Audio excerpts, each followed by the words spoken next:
Bonsoir à tous et bienvenue sur RNCTV Actu. Voici l'image du jour.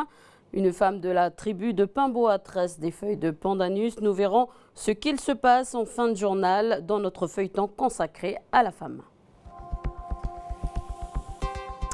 C'est la rentrée pour les assises de l'année au tribunal de première instance. Seuls des dossiers de crime ou assassinat seront examinés. Le point de cette première journée avec Falaï Wedjou. L'université en province nord, c'est pour bientôt. Gaël Lagadec, président de l'université de Nouvelle-Calédonie, a rencontré les élus aujourd'hui. Il nous en parle ce soir. Et enfin, la saison culturelle débute aujourd'hui en province nord. Fermé pour travaux, le centre culturel Guama Boirat ne pourra pas accueillir la population et les activités culturelles. Où en sont les travaux? Réponse en fin de cette édition.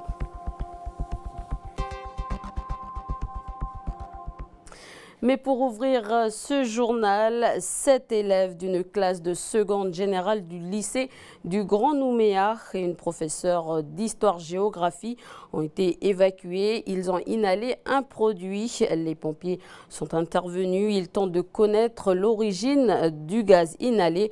Aucun élève n'a été hospitalisé. Les assises de l'année s'ouvrent aujourd'hui au tribunal de première instance à Nouméa. 8 dossiers vont être examinés durant 3 semaines, 4 affaires de sang et de viol. La cour d'assises est une juridiction où sont jugées les personnes accusées d'avoir commis des crimes les plus graves tels que l'assassinat, le meurtre, l'empoisonnement, le viol ou encore le vol avec arme. Le point de la journée avec Falaï Wedjou. La session de la cour d'assises qui s'est ouverte ce matin avec la révision des jurés, mais c'est demain concrètement que se déroulera la première audience avec une affaire de violence volontaire ayant entraîné une mutilation ou infirmité permanente en Réunion. Alors la cour d'assises, ce n'est pas une juridiction permanente, elle se réunit tous les 3 mois pendant 3 semaines. Alors que juge la cour d'assises? Eh bien, elle juge les affaires les plus graves appelées crimes, tentatives et complicité de crime. Mais attention, le terme juridique crime ne s'associe pas uniquement au fait de donner la mort. Par exemple, durant cette session, 4 affaires de crime seront jugées, mais aussi 4 affaires de viol. Les actes de torture et barbarie font par exemple partie des crimes. Il y a également des cours d'assises spécifiques. Si un mineur était âgé de plus de 16 ans au moment des faits, il sera jugé par la cour d'assises des mineurs. Et justement, 2 affaires seront jugées par cette cour. Une affaire avec violence volontaire ayant entraîné la mort sans intention de la donner et une affaire de viol en réunion avec 3 accusés sur 3 jours. Qui trouve-t-on dans un procès d'assises? Eh bien, beaucoup de monde en fait. Quand vous entrez dans la pièce, en face, c'est le tribunal, avec au centre le président et à ses côtés 2 assesseurs. C'est le président qui dirige les débats, c'est en fait le chef d'orchestre. Et il y a ces citoyens comme vous et moi, assis aux côtés de ces magistrats. Eh bien, ce sont les jurés. Ils sont 6, 3 d'un côté et 3 de l'autre. Ils sont tirés au sort à chaque début d'un procès et le reste jusqu'au verdict. Et ils représentent la société. Celui qui défend les intérêts de la société, c'est l'avocat général. Il rend un réquisitoire au nom de la société et à ce moment-là, il revient sur les faits et propose la peine qui lui semble la plus adaptée. Et puis il y a celui qui note le déroulement des débats, c'est le greffier. Il est le garant de la procédure. Alors évidemment on trouve l'accusé avec obligatoirement son avocat pour le défendre, qu'on appelle l'avocat de la défense. Et face à eux, il y a la victime, sa famille ou ses proches assistés d'un avocat. Ce sont les parties civiles. Et tout au long de ce procès, on peut trouver à la barre des témoins, des experts judiciaires qui parlent sous serment pour éclairer la cour. Je vous le disais en titre, l'université au nord du pays, c'est pour bientôt. Le président Gaël Lagadec, le président de l'université, était à Koné ce matin pour faire le point avec les élus de la province nord. Mais je vous propose d'abord de revenir sur la genèse de ce projet, un reportage de Vanessa Kelly. Le projet d'ouvrir une université en province nord était déjà dans la feuille de route de M. Gaël Lagadec en 2013, à l'époque membre de la commission des affaires générales et juridiques. Le 13 mai 2015, à l'Assemblée de la province Nord, le président de la province Nord, Paul Niaoutine, et le président de l'université, Gaël Lagadec, signent une convention de partenariat. Objectif, installer une antenne officielle de l'UNC en province Nord, créer des formations et développer la recherche. Ce projet s'inscrit dans l'objectif de rééquilibrage du pays. Pour préparer la création de la future université en province Nord, 2 filières ont été mises en place au lycée Michel Rocard de Pointe-Boute. Le diplôme universitaire de préparation aux études supérieures, DUP, destiné aux jeunes titulaires d'un baccalauréat ou ayant des lacunes ou encore à ceux qui ont échoué à la fac et souhaitent reprendre les cours. Ouvert le 27 avril 2016, 12 étudiants étaient inscrits pour obtenir ce diplôme. Une seconde formation diplômante venant d'une demande spécifique de la province Nord doit être également mise en place, le DU Administration et Gestion des associations. Gaël Lagadec, bonjour, vous êtes le président de l'université. Merci d'avoir accepté cette invitation. Bonjour. Alors, on vient de voir ce sujet. Alors, combien coûterait l'implantation de cette université et où est-ce qu'elle va être construite ? Alors, le budget de la tranche ferme, c'est-à-dire l'essentiel des installations, est de 540 millions. Sur ces 540 millions, 40 millions sont apportés par l'université, 500 par le contrat de développement État-Intercollectivité, et à l'intérieur des 500, il y en a 370 qui viennent de l'État et qui avaient été annoncés par la ministre Nadjad Vallaud-Belkacem lors de son déplacement en Nouvelle-Calédonie et notamment à l'université. Alors, quand est-ce que ce sera livré, cette université ? Eh bien, on commence les études en ce moment, on a arrêté l'emplacement. Et l'objectif est de pouvoir être opérationnel à la rentrée 2019. Et où est-ce qu'elle va être construite, cette université ? Sur la zone de Baco, pas très loin du centre de premier secours, pas très loin non plus du centre commercial, du cinéma et pas loin non plus de l'hôtel de la province. Alors des formations ciblées, un public ciblé aujourd'hui ? Aujourd'hui, disons dans 2 ans, même si on a déjà des formations qui se font avec la province Nord, et c'est exact que nous avons des formations dédiées. Alors elles sont dédiées ou elles le seront aux besoins spécifiques de la province Nord, et une des formations phares consistera à préparer au mieux les jeunes aux études supérieures. Et ceci parce que la problématique qui nous guide et qui a guidé ce projet que j'ai porté depuis mon élection à la présidence de l'université en 2013, c'est qu'on a moins et nettement moins de jeunes du Nord qui arrivent dans l'enseignement supérieur que de jeunes pour la moyenne de la Nouvelle-Calédonie. Alors qu'en est-il justement de la recherche ? Avant de répondre à cette question, je vous propose d'écouter Aurélie Boula, doctorante en hydrochimie. On lui avait posé la question l'année dernière. Je pense qu'il faut faire un transfert de compétences quand c'est au bénéfice des Calédoniens. Et là, en l'occurrence, pour moi, ça va être compliqué. Et les missions en elles-mêmes, un prof d'université fait forcément de la recherche. Donc dissocier les deux, c'est, de mon point de vue, ça va être très compliqué. Donc la question sur le transfert de l'enseignement supérieur, mais aussi de la recherche. Donc qu'est-ce que votre avis là-dessus ? Alors, l'enseignement supérieur est une compétence transférable. La recherche ne l'est pas. Pourquoi ? Eh bien parce que ça a été exclu de la discussion politique au moment de l'accord de Nouméa et de la loi organique. Et sans doute parce qu'il y avait des organismes de recherche nationaux importants implantés en Nouvelle-Calédonie, notamment l'IRD et l'IFREMER. Bon, mais c'est vrai que la difficulté est qu'on a une dualité à l'université qui est de faire de l'enseignement supérieur et de la recherche. Et tout est conçu autour de cette dualité. Donc la difficulté serait, si on transfère l'enseignement supérieur, que faire de la recherche ? Et là, en l'état, on n'a pas encore de solution, et les réflexions ont été amorcées il y a peut-être 1 an et demi ou 2 ans, et puis elles ne se sont pas poursuivies. J'imagine qu'elles reprendront à un moment ou un autre, mais les interrogations restent entières, comme le mentionne Aurélie. Alors, en France, autre sujet, les présidents d'universités étaient rassemblés la semaine dernière pour débattre de l'avenir des établissements et formuler des attentes vis-à-vis du futur gouvernement. Donc, vous n'y étiez pas, c'est ça? Non, je n'ai pas fait le déplacement. Alors, selon justement Le Monde Campus, la question de la sélection de l'entrée de l'université occupait le cœur des débats, une question sensible puisque le nombre de jeunes accédant à l'université ne cesse d'augmenter. On attend 170 000 étudiants de plus d'ici 2020.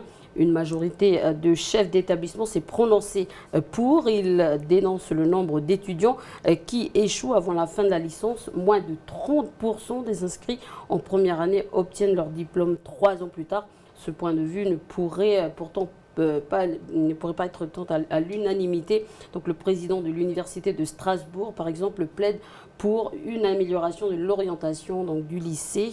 Quel est votre regard sur cette question? C'est un principe français qui est double. C'est la gratuité de l'enseignement supérieur et le libre accès à l'enseignement supérieur. Et donc, ça signifie absence de sélection. C'est un affichage. En réalité, la sélection, elle se pratique par l'échec. On a un faible nombre d'étudiants qui arrivent au bout de la licence en 3 ans, mais on a un nombre aussi très important qui ne passe pas le cap de la première année.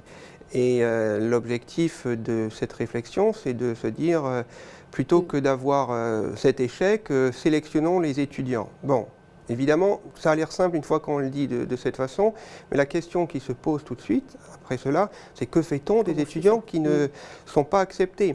Alors il y a des possibilités, augmenter les places en BTS, notamment pour les bacs professionnels, peut-être les places en IUT, préférentiellement pour les bacs technologiques.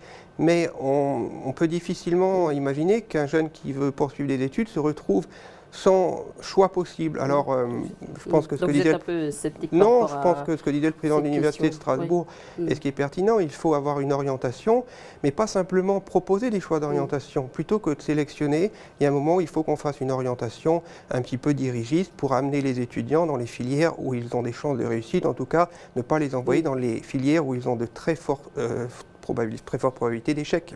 Et pour conclure, vous étiez au Vanuatu pour le financement de l'université sur le terrain de la francophonie. Alors quel sera le rôle, pour terminer en 2 secondes, le rôle de l'université de la Nouvelle-Calédonie? Oui, on va participer comme d'autres, notamment les organismes de recherche, à la réflexion et à l'appui au montage de l'université francophone du Vanuatu, mais qui en réalité est une université bilingue, français-anglais du Vanuatu. Et dans cette optique-là, on fera part de notre expérience, mais on commence également à y délocaliser des formations supérieures. J'ai notamment signé une convention pour un master qui va commencer d'ici quelques semaines à Port-Vila. Gaëlle Lagadec, merci d'avoir accepté cette invitation. Merci à vous. C'est la saison culturelle de la province Nord s'ouvre aujourd'hui au Centre culturel Pomemi. Musique, théâtre, danse. Les responsables de la culture ont présenté cet après-midi le programme de l'année. Grosse affiche à Koné le 16 avril. La venue du rappeur emblématique du groupe NTM, Joey Star. Mais à Yingen, les activités seront délocalisées au village et payantes. C'est la conséquence de la non-restauration du centre Guamaboarat. Les explications d'Aurélie Néaoutine. Ce panneau, vous avez certainement dû le voir en passant sur la commune de Yingen. L'accès au centre culturel est interdit et le personnel décentralisé au centre du village. Des travaux de rénovation et d'extension sont en cours, entraînant ainsi une fermeture des lieux au public. Le chantier semble être au point mort et parmi la population locale, c'est l'incompréhension. Quand tu vois ça, c'est pendant toutes ces années où tout ça, c'est le centre qui était en ruine et que c'est aujourd'hui seulement que ça commence. C'est décourageant parce qu'il y a beaucoup de personnes qui ne sont plus là maintenant. C'est seulement maintenant qu'ils vont commencer à refaire. Mais s'ils pensent bien, c'est le premier centre de la Calédonie, c'est le centre là. Et on se demande pourquoi ils ne veulent pas refaire ce centre-là. Depuis sa construction en 1982, le centre n'a jamais fait l'objet de rénovation. À partir de 2006, l'extension du musée et la construction d'une réserve est inscrite en contrat de développement province-État comprenant également la réhabilitation de sa salle d'exposition actuelle. Ils vont essayer justement de refaire en fait cette salle-là, de la rendre un peu plus flamboyante, on va dire. Et puis mettre des éclairages qui soient aussi adaptés, justement. On parle de valorisation des œuvres, donc il est important qu'on puisse jouer aussi sur l'éclairage, justement, pour mettre en valeur les œuvres. Impactés par les restrictions budgétaires, les travaux se font par phase et se poursuivront cette année. Une situation qui pèse sur l'organisation administrative du centre, mais aussi sur les actions qu'il propose. Avant, c'était gratuit, c'était ouvert au public. Mais là, on essaie de conscientiser justement et puis d'éduquer nos populations à payer ce service-là, en fait, qui va nous permettre de mettre en place d'autres actions dans les mois à venir, en fait. Sollicité, la province Nord n'a pas souhaité s'exprimer sur le sujet. Comme la population, le personnel espère réceptionner les locaux en 2018. Quand les femmes prennent le pouvoir, c'est le thème de notre feuilleton de cette semaine consacré à la femme. Et aujourd'hui, je vous propose d'aller à Pimboa à la rencontre des femmes qui tressent la natte de bonjour et de coutume. Les femmes de Haute-Mawap avaient proposé l'an dernier d'utiliser cette natte durant les gestes coutumiers au lieu du tissu acheté chez le commerçant. Alors comment a évolué cette initiative? Réponse dans ce sujet de Natacha Ogui. C'est le premier sujet de notre feuilleton.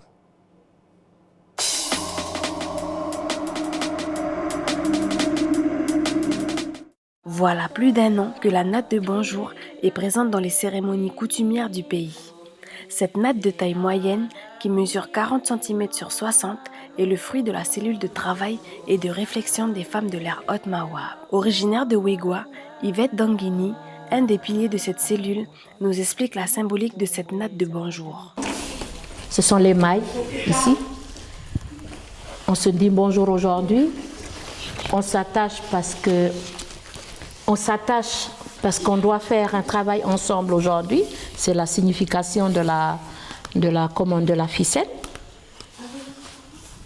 Mais on repartira aujourd'hui, mais les relations resteront. C'est le nœud, c'est la fin de ce travail d'aujourd'hui.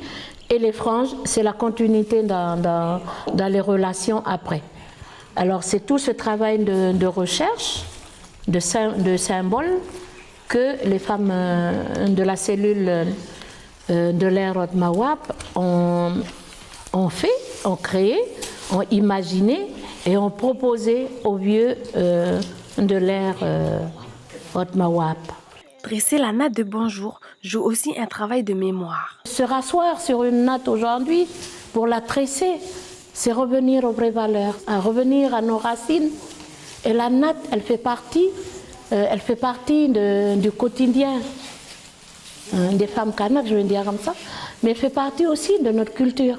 Beaucoup de personnes nous parlent de ça, se remémorent des choses à travers la natte, se remémorent des soirées de contes, se remémore de longues discussions autour du feu où la natte est présente. Aujourd'hui, la cellule des femmes de l'ère Haute-Mawap a répertorié depuis fin 2015 10 résidences sur l'ère Haute-Mawap même. Elle a aussi identifié près de 150 tresseuses confirmées et a recensé une moyenne de 300 à 400 nattes de bonjour utilisées dans les cérémonies coutumières dans les 8 aires du pays. Pour la cellule, la natte est sur le bon chemin.